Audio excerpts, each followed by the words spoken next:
Daar is hy. Amper verdwyn ek nou heeltemal van die skerm af. My agterloosheid, jammer daarvoor. Goeiemôre, dit is Vrydagoggend. Dis die 8de Mei 2026 en ek groet julle hier uit 'n baie koue Appington uit, maar dankbaar vir die goeie reën wat die Kalahari en omliggende streke dan ook ontvang het.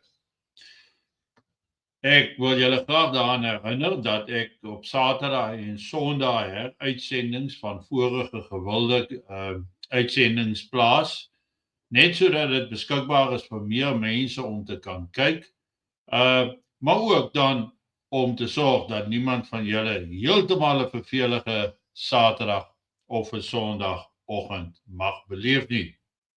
Vanoggend staan ons so 'n bietjie stil hier by Suid-Afrika. Ons kyk daar na Johannesburg, waar dit vir my klink dinge gaan nie goed nie. Helen Zille wat sê Joburg is bankrupt.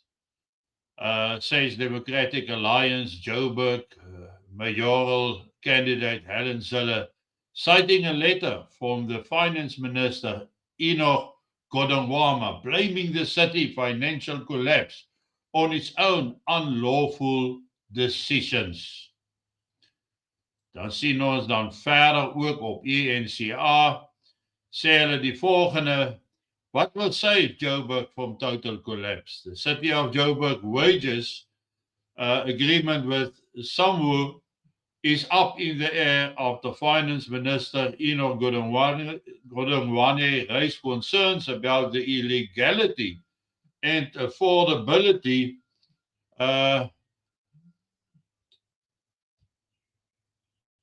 the questions about the affordability of the 10.3 billion rand increase in salaries. Nou ja, jammer vir die onderbreking hierdie tyd van die oggend. Mense, ja, dit gaan net daaroor dat daar geen grense is aan beperkende optrede nie. Geld word gemors. 10,3 biljoen rand. Dis waarop dit neerkom met al die salarisverhogings van die amptenary in die Johannesburgse munisipaliteit. Dit terwyl alles verval, agteruitgaan, geen werkskepping plaasvind nie en dinge net slegter lyk vir ons almal hier op die grond.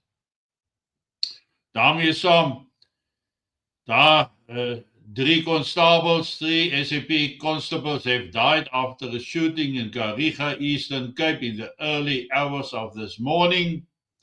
According to SAPS, members responded to reports of gunfire at a residence in Rutland Street at about 00:45.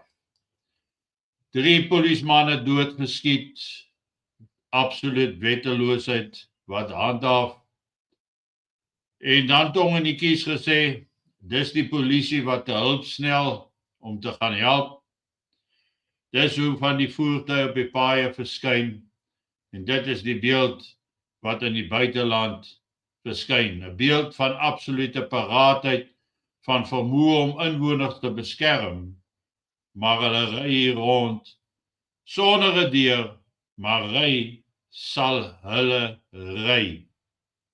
En dit terwyl Nissan in Suid-Afrika, Nissan, hulle Rosslyn plant nou toegemaak het en geskuif het na Giza in Egipte, waar daar 'n baie lae werkloosheidssyfer bestaan teenoor die 31% hier in Suid-Afrika. Hulle het hul plant aan Cherry verkoop, 'n Chinese maatskappy, en ons moet aanvaar dat die tradisionele voertuie waarmee ons altyd gery en gewerk het, word stelselmatig uitgefaseer as gevolg van belaglike loonstrukture in Suid-Afrika en alles wat daarmee gepaard gaan. Ons moet ons ook maar regmaak om meer toenemend op Chinese voertuie staat te maak. Dan hierdie stukkie om net by te dra tot die chaos in Suid-Afrika. Tenders build more mansions than hospitals.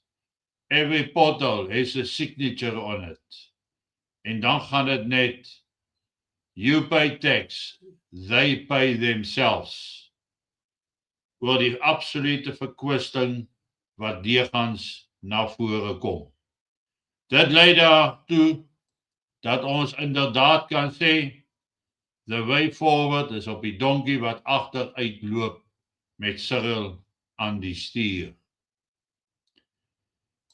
Hoe hartseer is dit nie van 'n land wat op 'n stadium 'n eerste wêreldse land was, met absolute pyp-infrastruktuur, pyp-ontwikkelingsvermoëns en wat daarmee gepaard gaan.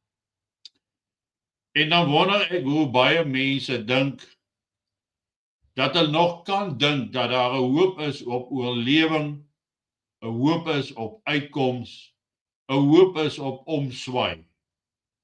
As jou groot westerse maatskappye hulle beleggings in Suid-Afrika onttrek, jou polisie maar ry met voertuie sonder deure, polisiemanne word doodgeskiet, jou stede is bankrot. Hoe dink mense nog dat ons 'n ander uitkomste kan hê as 'n totale ineenstorting in Suid-Afrika? Die bietjie goed wat werk is blanke inisiatief, privaat maatskappye. Dis diegene wat 'n bietjie inisiatief aan die dag lê, maar dis te min om 'n verskil te maak teenoor wat uitvloei uit die land uit, werksgewys, investeringsgewys, mynbougewys, die verval van ons paaie, die verval van die hawens, die absolute gebrek aan onderhoud. En dan die wat sê, dis eintlik nog alright. Maar dit is nie meer alright nie. Dit gaan probleme veroorsaak en daai probleme is baie nader as wat baie van ons dink. Daarteenoor, as ons net na Suid-Afrika kyk, as ons hom op die huidige koers los, is ineenstorting onafwendbaar, onvoorkombaar. Maar as ons die buitelandse situasie bybring, dan besef 'n mens dat dit baie vinniger kan gebeur.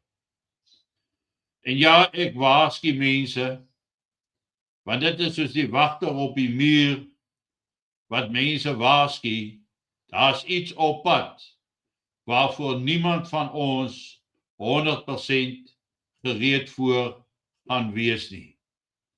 Maar die wat wel daarom weet en 'n bietjie meer voorbereid is, vir hulle gaan dit aansienlik makliker wees as vir die res van die mense, wat absoluut vertroue plaas in 'n polisiediens,